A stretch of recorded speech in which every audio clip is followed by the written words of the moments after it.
The Boss in the Sauce Show. Boss in the Sauce Show. Boss in the Sauce Show. Boss in the Sauce Show. Here we go.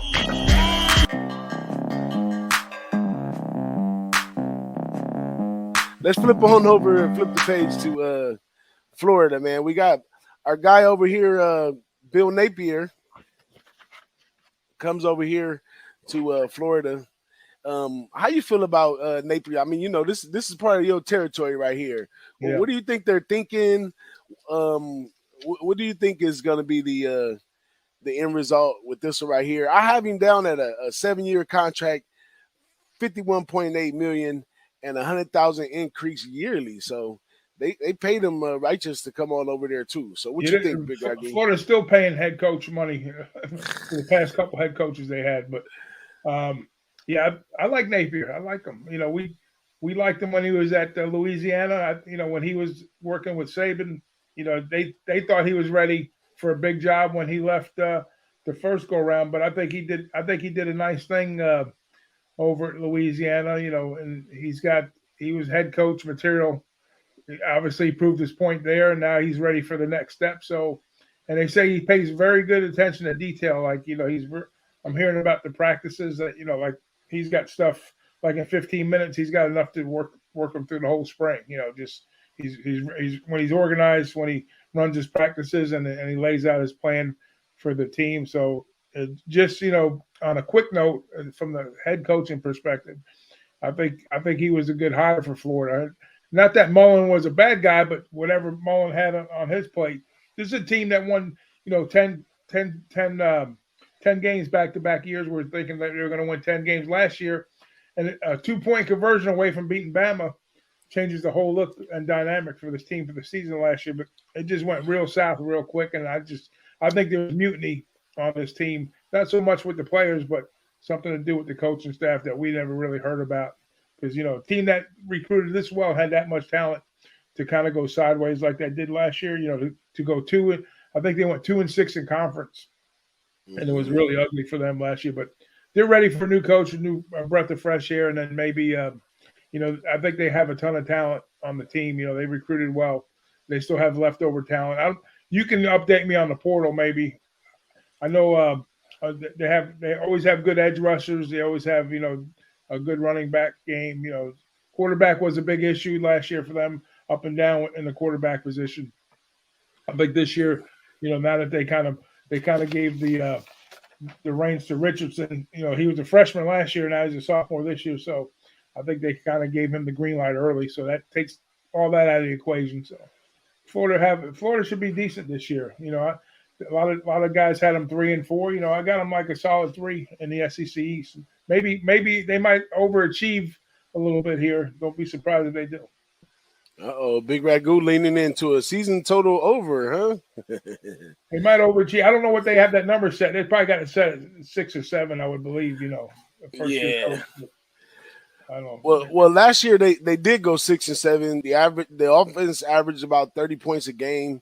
The defense gave up about 26.8 a game. Yeah. They're returning 6 on offense, 7 on defense. He digs in the portal for 5 solid players. And one to note is Osiris Torrance, who is a follower of Napier from Louisiana, moves over on the offensive line where they already have a solid unit with 3 returners. So he's going to be the icing on the cake in that respect. And he also brings in Montrell Johnson at running back as well. Yep. So right. Running back from Louisiana. And then he went as far as out to Arizona State to transfer Ricky Purcell for wide receiver as well, because they have some size but not much depth at that position. So they're going to bring them in right now. Another one notable was the defensive line.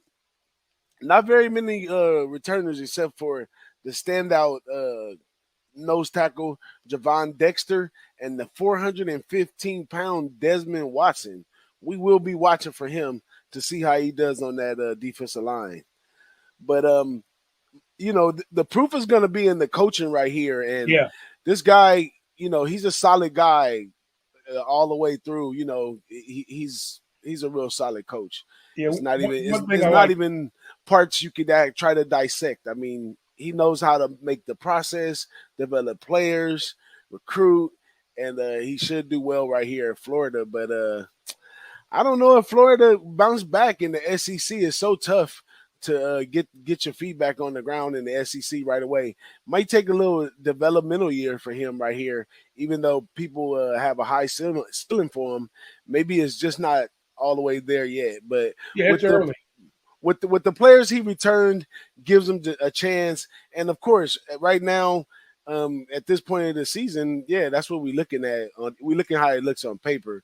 So on paper, it looks great that he's receiving all these people. But like you said earlier, like you're receiving people from a team that was not so well off. You know, they went 6-7 last year. So, you know, what can you say about the returners?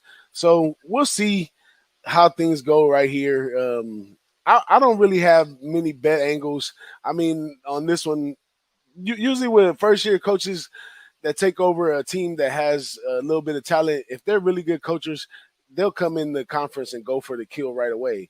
But in the SEC, not so fast. You know what I mean? But we'll see.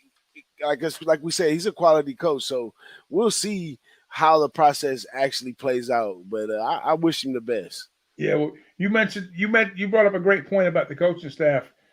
I thought he brought in two ringers. He went to LSU and he got the DB coach over there. Oh yeah, Corey Raymond. Like he's there since like 12 to 21, part of a national championship team. He went out and he got Rob Sale, who is going to be his offensive coordinator. He spent most of his coaching life as an offensive line coach at Bama, Georgia, Louisiana Monroe, Arizona State, and he was with the Giants, New York Giants. But the last 3 years, he was Napier's offensive coordinator. So he brought him over with him. So he kept that continuity, you know, for his system there. So we'll see how the talent adapts, because they definitely have talented players, you know, a richly talented team overall. And like you said, sounds like he brought some pieces with him, you know, running back from, you know, offensive line from Louisiana. So kind of incorporated. Somebody knows the system a little bit. So we'll see what happens. I think they'll be good. How good they'll be, how fast will be another question. But I think they'll definitely be well coached, and they're going to have